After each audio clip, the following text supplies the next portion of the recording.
Hi everyone. Today we will be talking about how we can fit adsorption kinetic models using Microsoft Excel. We will be looking at both the linearized approach and the non-linearized approach. There are many different kinetic adsorption models available: pseudo first order, second order, Elovich equation, intraparticle diffusion model. But today we will only talk about pseudo second order kinetics because it's potentially the most commonly used adsorption model, so people are more familiar with it. We have some experimental data to work with, and we would like to fit the kinetic model to this data. We synthesized a titanium hematite composite material, and we adsorbed some arsenic-free or arsenite to the material with 1 gram per liter solid concentration and an initial adsorbate concentration of 39 milligrams per liter arsenic. I've used the units milligrams per liter and milligrams per gram, but you can use whichever units you like. If you prefer molar or millimolar, it's fine. Here's a reference to our paper with this data set. So we have some experimental data here. I can't remember if it was collected using ICP-MS or voltammetry, and we would like to fit a model to it. We've chosen a pseudo second order rate equation, which looks like this. So our experimental data is time. Normally adsorption reactions take in the order of minutes, sometimes hours, to reach equilibrium. And we have Qt, which represents the amount of arsenic that is adsorbed onto the material at the time point t, so at each point in time. And let's just get rid of this. And our experimental data looks like this. Okay, coming over here. And you can see that the reaction is pretty much finished around about here with 16 milligrams per gram adsorbed. So maybe after 100 minutes, something like this. So the pseudo second order rate equation is dQt over dt. So that's the rate of change in Qt as a function of time. And that equals, in this model, k, which is our pseudo second order rate constant, multiplied by QE minus QT to the power of 2, second order. So QE is the equilibrium concentration of arsenic that's adsorbed, and QT is the amount of arsenic that's adsorbed at each individual point in time. And this expression here basically tells us how much adsorption capacity is remaining. If we have a lot of adsorption capacity remaining, we can drive the reaction forwards quickly. When we start to run out of surface sites in this model, the reaction slows down. And this term here is raised to the power of 2, and that's why we call it a pseudo second order rate equation. So how do we fit it? So first we're going to look at the linearized approach. So if we take this rate equation and integrate it, we can rearrange it into a linear form, which looks a bit like this. T divided by Qt equals 1 divided by Qe multiplied by T plus 1 divided by K multiplied by Qe to the power of 2. And this can be simplified. I mean, this is of the form y equals mx plus c, so it's been linearized. And the aim of linearization is to help us easily determine different parameters by fitting a linear regression and obtaining m and c. So we have these relationships here. So QE we can calculate by 1 divided by m, which is the slope of the linear regression. Similarly, the rate constant k we can obtain by the expression k equals 1 divided by c multiplied by QE to the power of 2. So we're going to linearize the data, and we're going to plot it with time on the x-axis. So that stays the same, time on the x-axis in both graphs. But the y-axis is going to change. It's going to be t divided by qt in this equation here. So our linearized data we obtain by taking t and dividing it by qt at each point in time. And we can see the linearized data over here. We can add a linear regression by left-clicking the data, right-clicking, left-clicking our trend line, and display the equation and the R² value. Very easy. In Microsoft Excel, we often like to use the LINEST function because it gives us a bit more information. It's a bit more powerful. So the LINEST output array will look a little bit like this. And the first cell here gives us the value of m, the slope, so it should be the same here. The second value gives us the y-intercept, the value of c, which is here. Down here, this value here is for R² value. And of course, R² indicates the goodness of fit. We want as high an R² value as possible. The closer to 1, the better. But LINEST also gives us a few more parameters out. So this cell here indicates the standard error or the uncertainty in m. So it gives us an error for this value. This cell here gives us a standard error or uncertainty for c. So this is very useful if we want to propagate errors and work out the uncertainty in the adsorption kinetic model parameters that we calculate. So if you want to use LINEST yourself, it's very easy. Normally you just draw out a 2 by 6, 2 by 5, 2 by 5 array, and you'll type equals LINEST, open brackets, and then you need to select all your y values. So we're going to select these ones. We're going to ignore the value at t equals 0 because it's an error. So we're going to select the y values, comma, select the x values, comma. We're going to type true, which calculates the y-intercept normally. If we type false, the y-intercept, it will go through the origin, and we don't want it. And we're going to put true again, because this gives us additional statistical data. The important thing to do when you're using Microsoft Excel and you're doing an array formula like this, where your output isn't just in one cell, but it's in multiple cells, you have to hold Control, hold Shift, and then push Enter. If I push Enter now, oh, I only get one cell. I only get data in one cell. However, if I hold Control and Shift and push Enter, I'm going to fill up the entire array with the data. Okay, so I can then use these relationships here to calculate my values of Q, E, and K using M and C. Okay, and I can use these values to model the data. So let's put the model back on. Okay, so here I have a formula which simply takes the time and these two parameters here, and we're just using this linearized equation here, but we want to know what QT is at each point in time. So we take this equation here and we flip it, we divide it by t, and then we get a value of QT. Okay. One important thing to bear in mind is that often in the literature we see people overfit the data, including data at late times when adsorption has already finished. So this is about our equilibrium position here. Can we make it a bit heavier? Okay.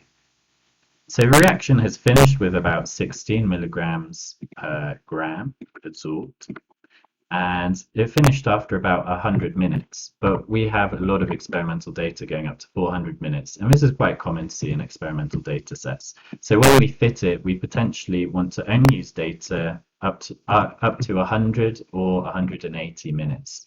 So what we might want to do is select the LINEST function and just reduce how many data points we're using. And when we're ready, we'll hold Control, Shift, and push Enter, and the linear regression, the LINEST function updates, and we get a similar fit. It doesn't look very different, but in some scenarios it will be important to reduce how much data you're fitting. Okay, so that's how we can use linearized pseudo-second order equations to fit the pseudo-second order model. We're now going to look at non-linear fitting using Microsoft Excel Data Solver. So Data Solver is very useful. It's quite powerful. You can find it in Data, and there's a little Solver button here. When you open up Microsoft Excel on a new computer, this Solver button won't normally be there. You can find it by going File, Options, Add-ins, Manage, Go, and you will find it in the list, and you'll tick it and hit OK, and it should appear, I think. Okay, so we're going to use the same experimental data, but fit it using nonlinear. Well, we're going to use the linearized equation, but nonlinear fitting. So here's the experimental data. Here's a very bad model. And we're going to try and improve that fit. So the way nonlinear fitting normally works is we take a guess at our parameters. So I've said, oh, maybe QE is 10, maybe K is 1, and we're going to calculate the R squared value, and it's really bad at the moment. You can see that this model here doesn't agree with the experimental data. Okay, so what we're going to do is we're going to ask Microsoft Excel's solver function to manipulate these two parameters here, Q, E, and K, to change them until we get a good R squared value. So what we need to do, first we need to calculate the QT value according to the model at each point in time. And here I've just used the linearized pseudo second order equation, the integrated one, which looks a bit like this. So that we can calculate a value of QT at each point in time. And we're going to compare the model QT value with the experimental QT. And the closer they are, the better the model is. So we need to calculate R squared. In linear regression, Microsoft Excel does this very easily. It does it automatically when you make a graph like this. Using LINEST, it also calculates it as part of the LINEST output. But when we do nonlinear fitting, we sometimes have to write our own formulae to calculate R squared. And R squared is calculated as 1 minus sum of squared differences between the model and the experiment, divided by the sum of squared differences between the model and the average value of the dependent variable, which for us is QT. So for the denominator, sum of squared differences between model and the average, we have this column here where we take each value of QT, we subtract the average value of QT in the experiment, and we square it. So we have a lot of data points which looks like this. And we're going to sum it. So we want to know the total sum of all these numbers. For the numerator here, we've got the sum of squared differences between the model and the experiment. So it's going to be a bit similar. We have the model value of QT minus the experimental value of QT, and we square it. And we do that for every data point, although we're ignoring the data point at time equals 0 because there's nothing there. And we're going to add them up, so we get a sum. And then our R squared value is simply 1 minus the sum of squared differences between model and experiment divided by the sum of squared differences between the experiment and the average value of QT. Oh, okay, I've got an error here. Okay, the experimental data then. Right. So that gives us a value of R squared. You can see that at the moment our model fit is really bad. So this dashed line looks nothing like the experimental data. If we try and solve it, so we're going to click on solver and we're going to try and improve R squared. We're going to try and increase it towards 1 by changing these two parameters here. We click solve and we find an error. Solver encountered an error. And if we look, okay, the model line has gone because it crashed. And why was that? It's because when we run the solver in Microsoft Excel, we need to give it an OK guess so that it knows which way to optimize the parameters to get a good fit. So it's increased QE to 15, but it's set K to 0. So we have 0 for the rate constant, which is terrible. Okay, so let's try and improve the initial guess of the values. So if we have 10 and 1, we have a model which very quickly plateaus at 10 milligrams per gram of arsenic absorbed. Okay, so it looks like it's too fast. What if we slow down the rate constant by 1,000 times? Now you can see that the reaction is a lot slower in the model, but it's a bit too slow. So let's go for 0.01. And now we have something where the shape looks a little bit similar to our experimental data, but the height of our model data is too low.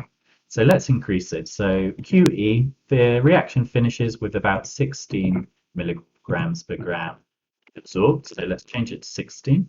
And now you can see we're getting pretty close. So Microsoft Excel Solver is probably going to be able to cope. So let's click Solve. Let's increase R squared by changing these two parameters, and let's hit it.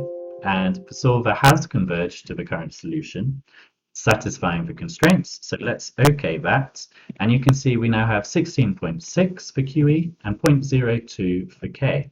And this is the quality of the data fit. So it looks pretty good. It looks like we've captured the shape of our data. Again, you might want to delete some of these later data points, maybe the last 3 data points, if you thought that maybe these data points aren't really adding anything to your fit. Okay, so finally, we will compare the R squared values, and we see that when we use non-linear fitting, so we just fit to try and improve the R squared in the form of time versus QT, we get a better R squared value than in the linear kinetics approach, because when we use linearized pseudo-second order kinetics, we're trying to get the best fit in this graph here, where the y-axis is 2 over qt. Whereas in the nonlinear fitting, we're trying to get the best fit in the original graphical form. So we get a slightly better fit, which will be important in some situations, but less important in others. So hopefully now you know 2 different ways for fitting the pseudo-second order rate equation to your experimental data. So there are a few papers out now which demonstrate why nonlinear fitting of adsorption kinetics, especially for the pseudo-second order model, is much more appropriate than fitting linearized pseudo-second order kinetics. And why is that? So there's a few different reasons. For example, so the raw data from the adsorption kinetic experiment will normally look like this: time and QT, the amount of adsorbed adsorbate. You can see that this is the interesting region where the magic happens and where we can calculate values of the rate constant K. Over here, once the reaction has reached equilibrium, we don't really have any information in this section with which we can calculate the rate constant K. It's not very useful. However, when we look at linearized pseudo-second order kinetics with T over Qt as a function of time, we're fitting a linear regression, but we're still heavily using the late stage data. We're kind of over relying on this data and we're weighting it too heavily. And you can see that, say, we had a random error in the measurements. Maybe we measure the final data point and we get a higher value of qt, which gives us a lower value of t divided by qt. You can see that that's going to start to have quite a big impact on the linear regression. It's going to change our final results, our parameters, quite a lot. And it's especially significant in this linearized form of pseudo-second order rate equations because of the magnitude of the uncertainties. In a typical adsorption kinetic experiment, maybe your uncertainties look like this. Maybe they don't change too much. Maybe they're constant, especially at the end of a reaction. The measurement uncertainty is going to be the same for each data point at the plateau region. In contrast, when we linearize the data set using the pseudo-second order kinetic model, we're going to have a propagated uncertainty which actually increases in size for the later data points.